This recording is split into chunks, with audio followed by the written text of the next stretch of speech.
He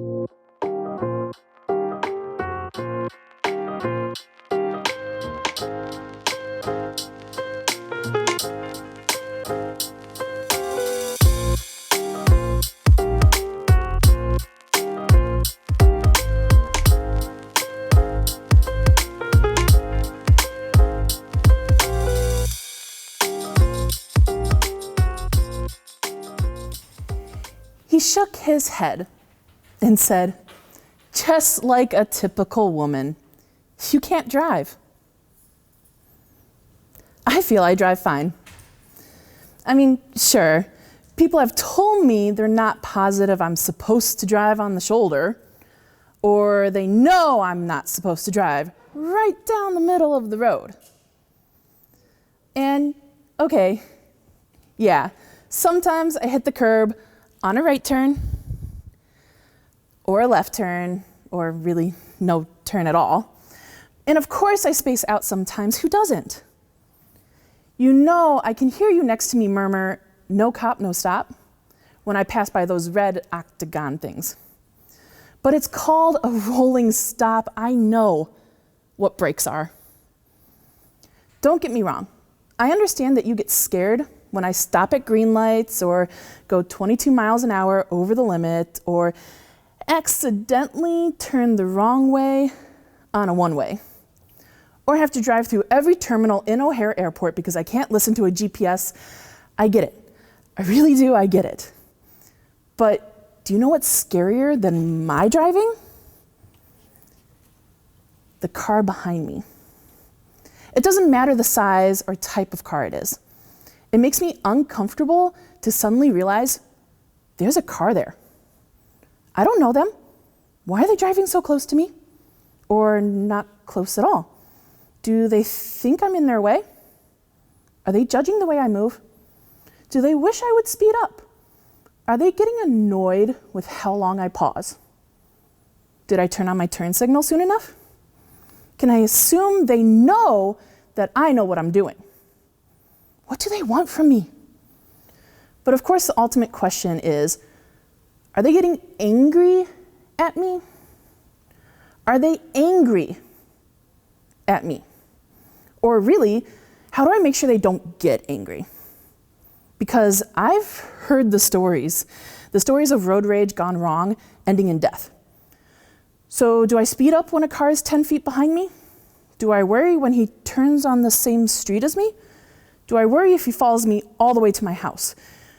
Sure, I live by a police station, but what do I do if a man jumps out in a fit of rage simply because I cut him off, turned in front of him, moved too quickly, didn't move quick enough? Do I worry about the signals I send to him? Or is it his job to worry about that? Do I need to be this cautious about how upset a man could get over my actions or my inactions? I guess I am a typical woman then. If my fear of what a typical man is capable of doing to me is any indication. Hi, I'm Angela Miller. This is the Slam Poetry course put on in partnership with Children's Theatre of Elgin, Fox Valley Theatre Company, and Elgin Community College. 8 years ago, I started teaching at Dundee Crown High School. It's in Carpentersville, Illinois. And when I started teaching there, my boss came in the room while I was showing a slam poem to teach my students argumentation. She left immediately after the poem was done and sent me an email asking me to meet with her in her office. Me, being in my first year of teaching, I was super nervous, thinking, oh my gosh, am I in trouble for playing something that sounded like hip hop in my classroom? But the moment I entered her office, she took a moment and ended up telling me about this phenomenon known as louder than a bomb, and asking me if I wanted to start a slam poetry team at Dundee Crown High School. The rest is history. Now, not only do I coach the slam poetry team at Dundee Crown High School, I have won Coach of the Year for LTAB, as well as I currently head the program for the Youth Poet Laureate of the Fox River Valley.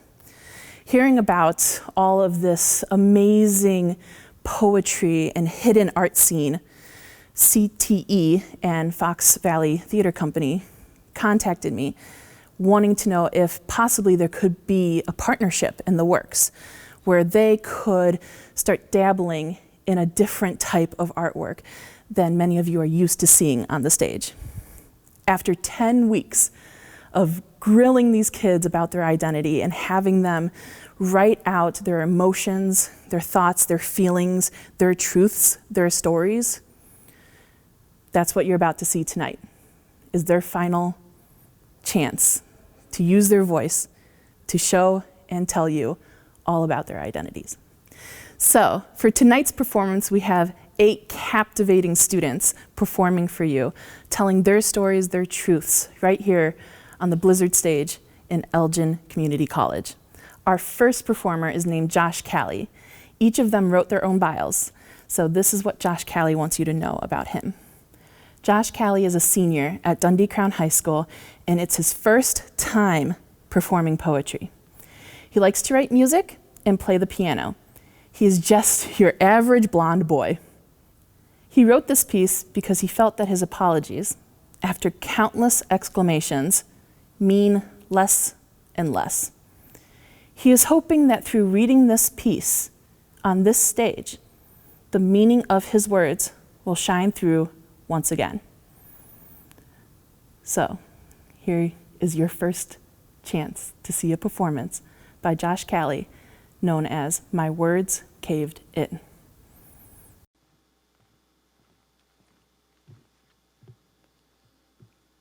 My Words Caved In by Joshua Callie. Within everyone else's cavern, there lies a crystal heart that I've been entrusted with. But I've broken it with my lies and attempted to glue it together with apologies, but not into a heart, but into a false sense of awareness, of trust. Using the jagged edges to cut their wrists and the glue to stop their breath from shouting the truth about me, the truth that I take the fragments of their personalities to try to build my own crystal heart. But my conglomerate complexions crack under the heat of anxiety and the pressure of depression. Metaphorically metamorphic, 24/7. I overlook the hollowness within myself because I'm blinded by lustrous insecurities and choked by the lies I've told. I leave them with fissures that I try to fix with my fault lines, only leaving quakes that last forever and plumes of smoke. I'm sorry.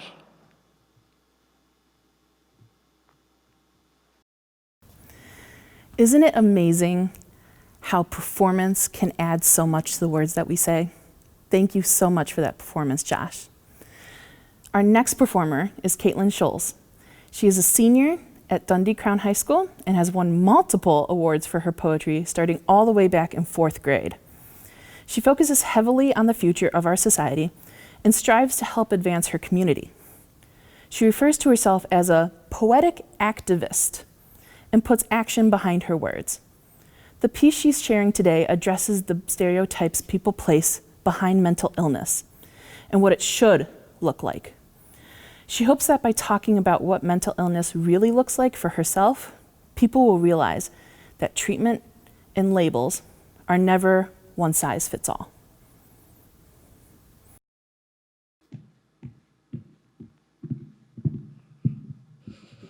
I'm Caitlin. This is depression from a depressed person.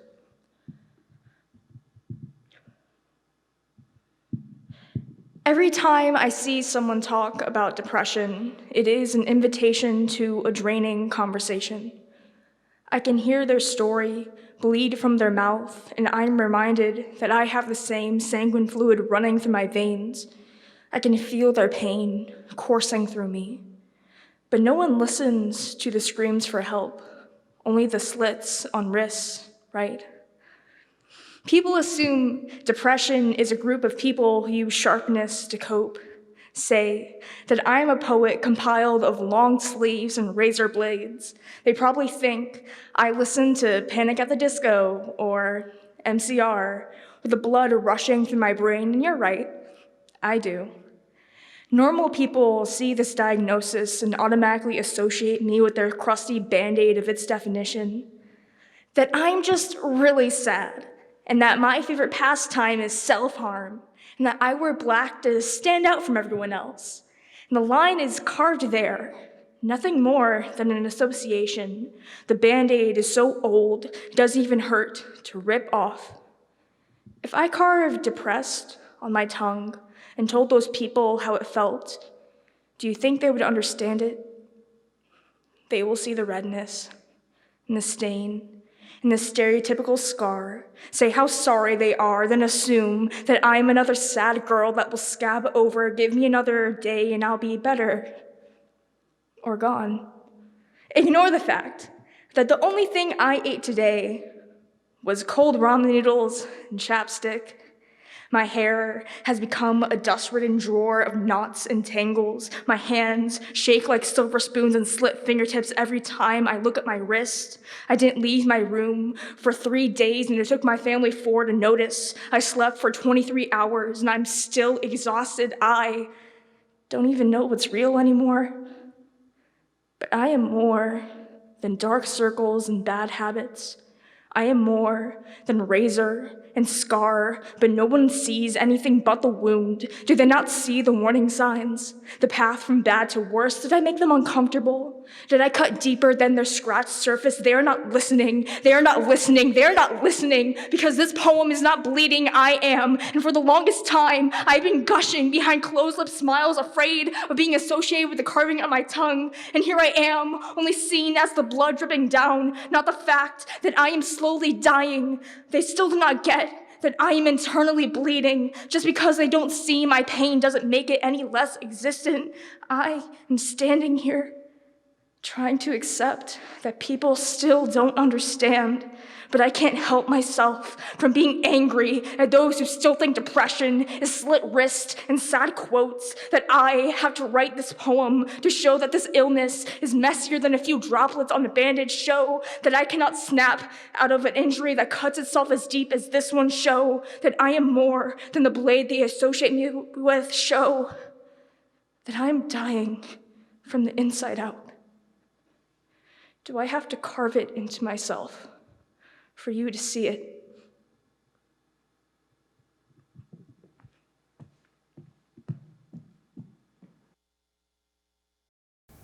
With Caitlin's piece, we're hoping that you take pause and really think about those you know who are affected by mental illness and how maybe if we all work together, we can come up with easier ways for all of us to live as a community.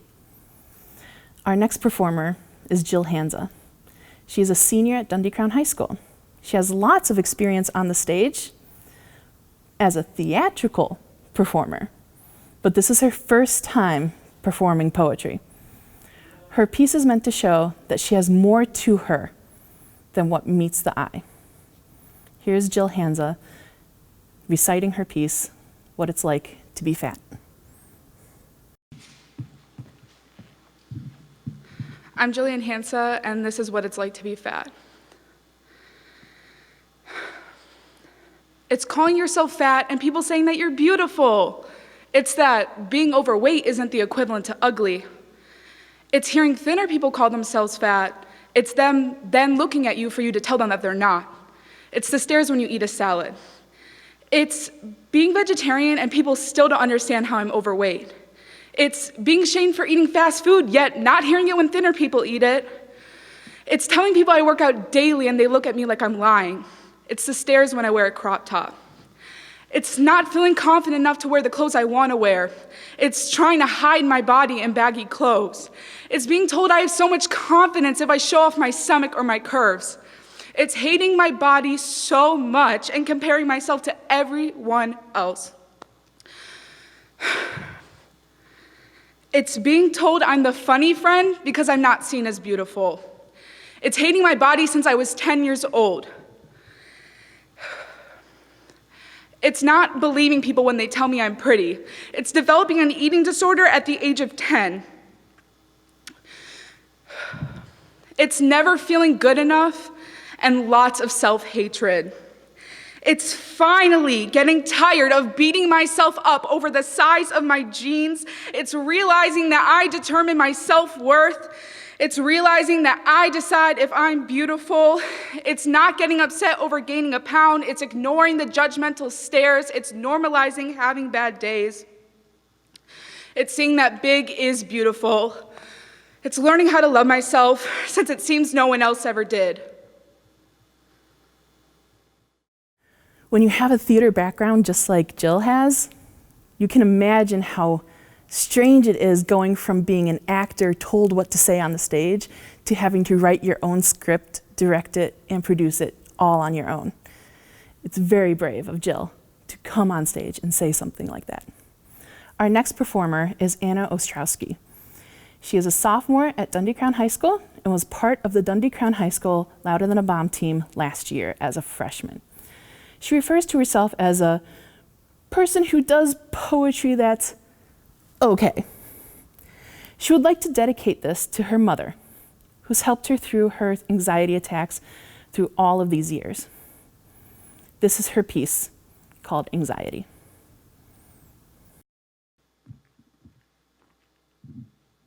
I'm Anna Ostrowski, and the title of my piece is Anxiety.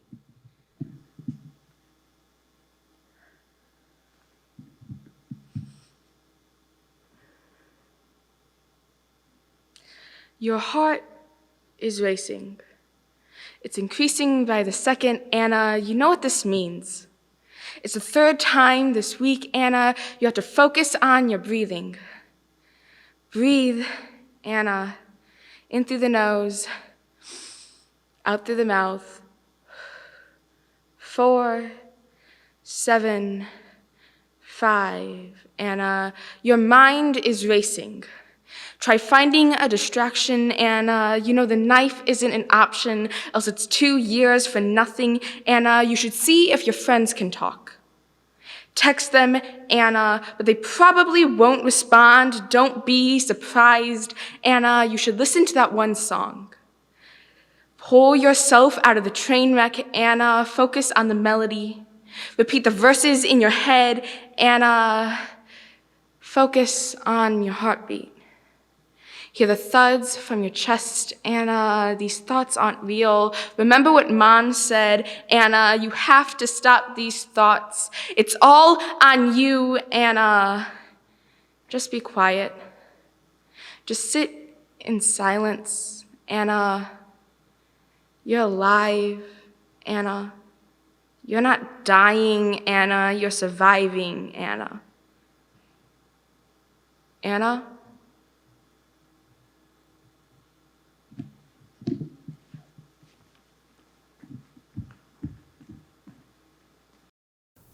What's so wonderful about Anna's piece is that I feel like it's so relatable to so many of us.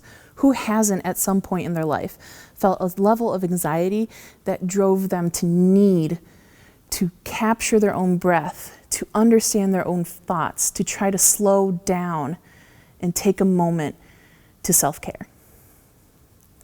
Our next poet is Jose Bayano.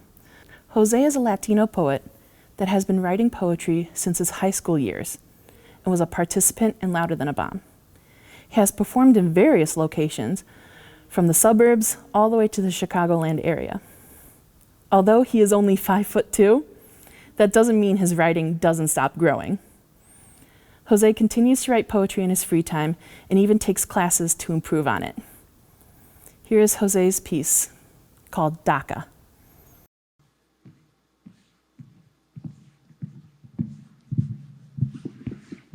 Hello, my name is Jose Bayeno, and this piece is called DACA.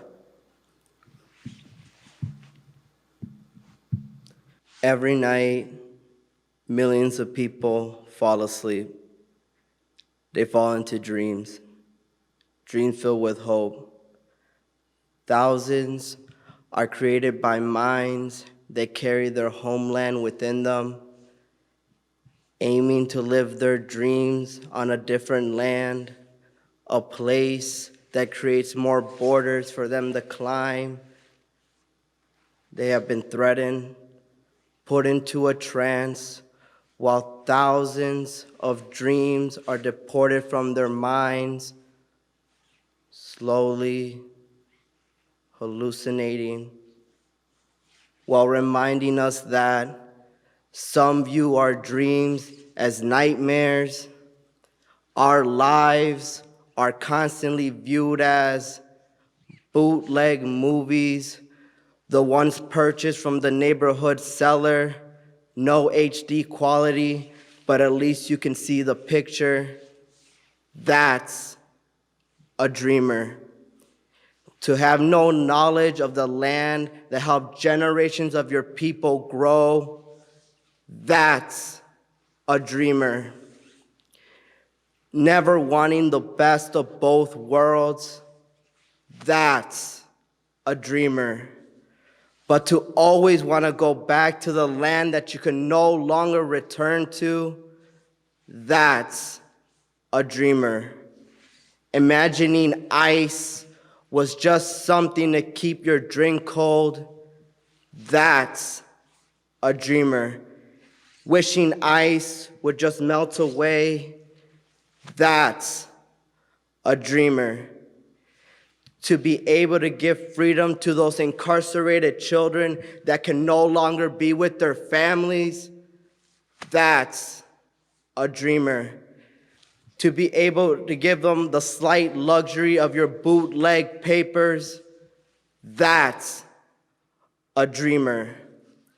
To be able to give them the chance to be reunited with their families, that's a dreamer. Slowly, these children are falling victim to a Sandman that wants to keep these dreamers asleep.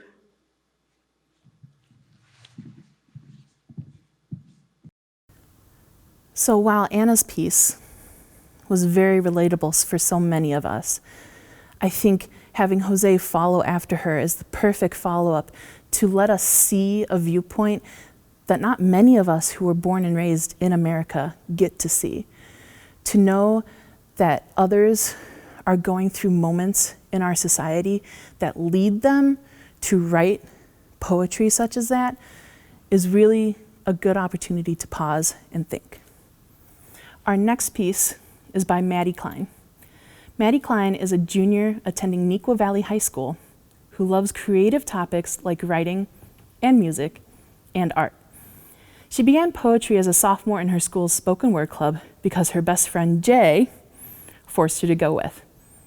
Her poetry ranges from her own issues with mental health to the love of not being a cookie cutter in society. The piece she is presenting tonight focuses on the fear of being alone and the appreciation for her friend being there to comfort her, even when they don't try to. Her piece tonight was written after a day out with her best friend, the two of them having an alternative style, taking a peek in her mind and what she thinks about while in public. Here's Maddie's piece, Two Emos in a Coffee Shop.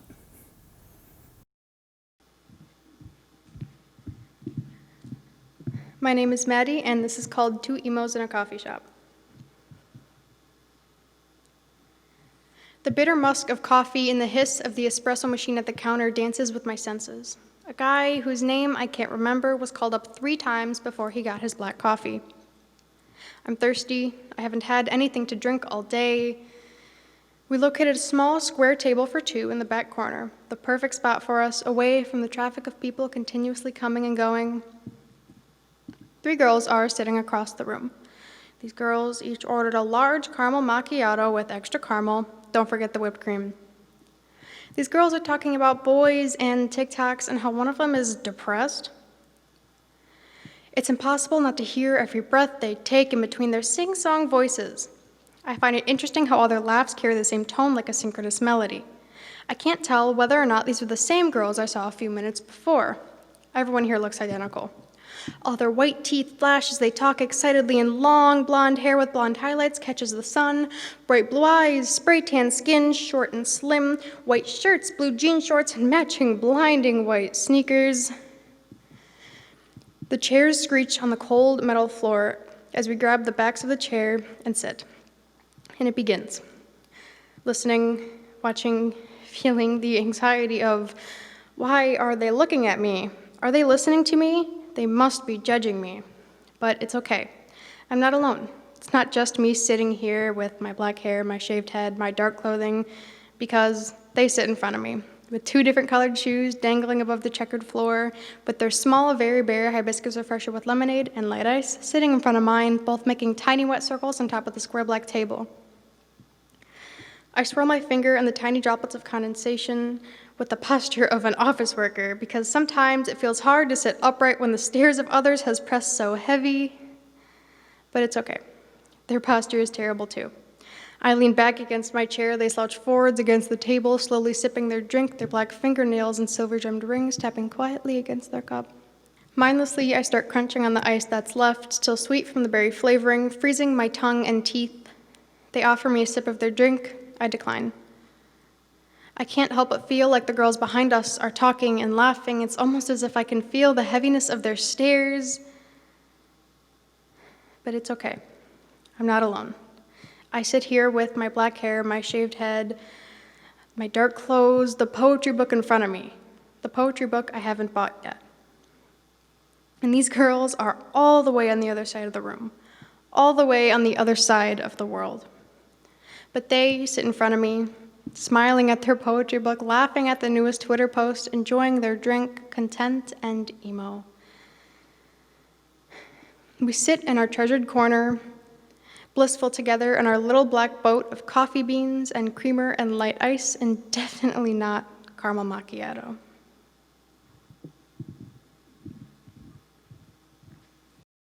I love Maddie's piece so much because it kind of takes me back to my own high school days. While, back in my day, we weren't really called emos, we were called goths. And I can definitely relate to sitting in a coffee shop with books laid out in front of me, discussing with my friends how we just didn't feel like we fit into society. Thank you for sharing that, Maddie. Our final piece for tonight is by Genesis Glover. Genesis is a senior from Dundee Crown High School. In her spare time, she enjoys listening to music, drawing, and just plain relaxing. She will be performing her piece, I Am Good Enough.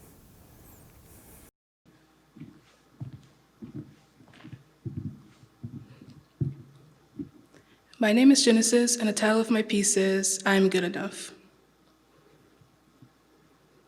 No one ever expects the fat girl to be starving herself. They always think she's doing it the healthy way. I remember the day I was tired of everyone's comments about my body, and I wanted to see change. I told myself maybe I should try losing weight, it'll make me feel better. But it took a turn and I lost control.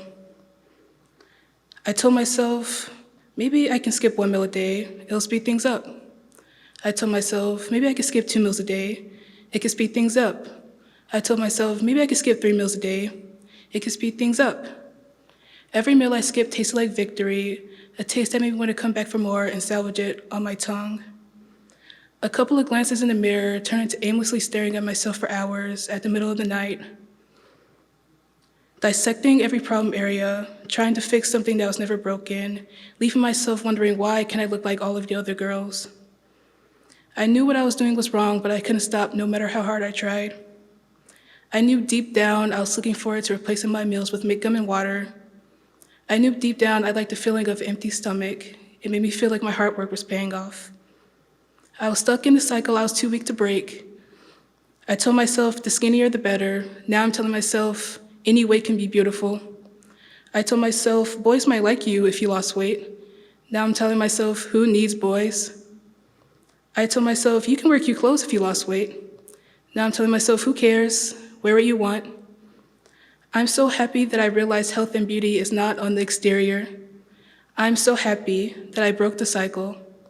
I'm so happy that I realized I'm good enough.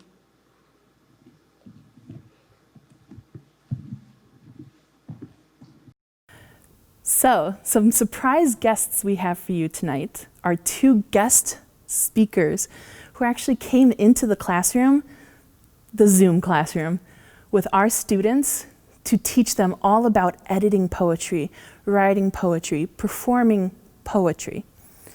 Our first guest speaker was Chastity Gunn. She serves as the inaugural Poet Laureate for the city of Elgin in Illinois. She is the author of How to Create a World. She has been published in Bitterzoet magazine and was a featured artist in the Elgin Fringe Festival. She has a Master's of Fine Arts in Creative Writing from Hamline University.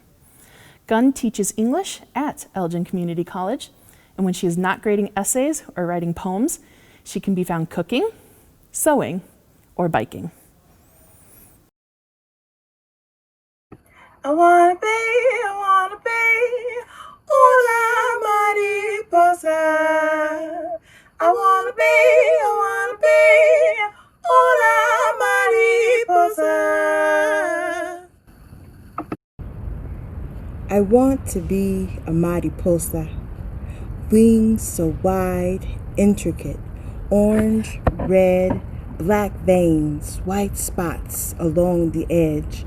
I want to flit and flutter, rest on the stem of a flower, blend in, hiding from predators.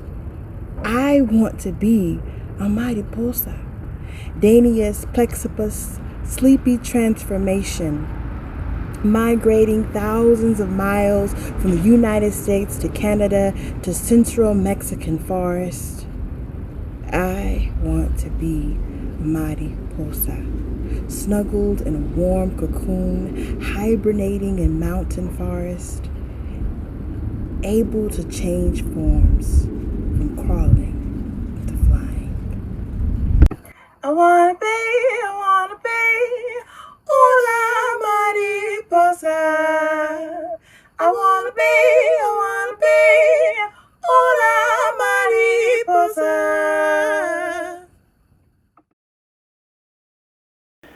Our second guest speaker was Nicholas Richard Thompson.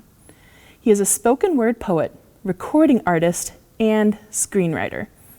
Nick is currently the communications coordinator for the city of Aurora, as well as a producer for the film production company Digital Alliance.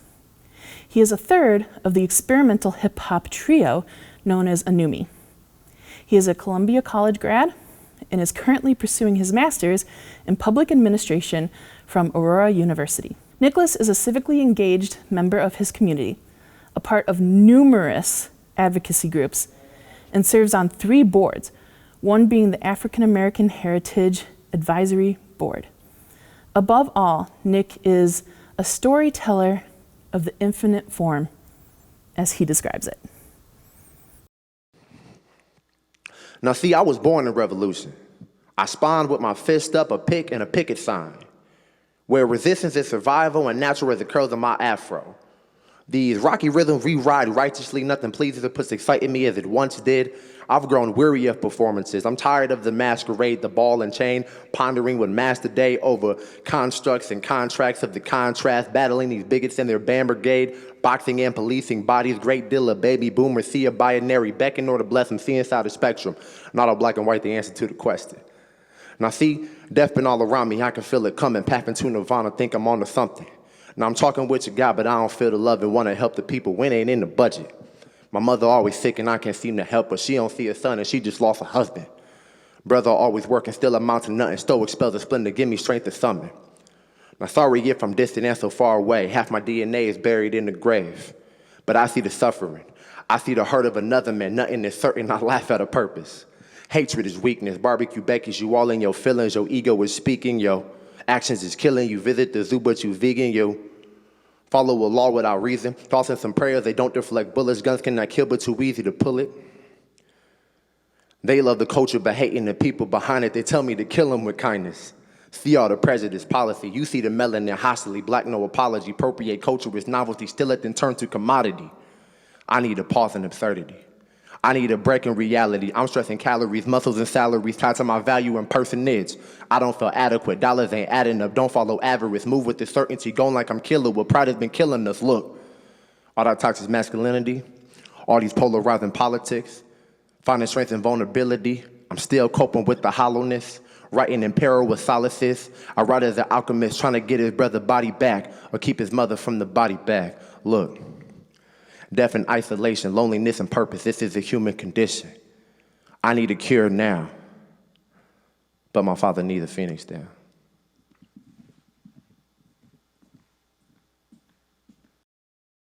That was our whole lineup for you tonight. We want to thank you so much for choosing to watch as these students told their truths on this stage. We hope some of the poems you were able to relate to, and some of them maybe helped you learn a little bit more about people who live around you in your community. We really appreciate the opportunity to show you everything that you saw on this stage today, and we hope someday soon to be able to perform like this for you in person. Thanks.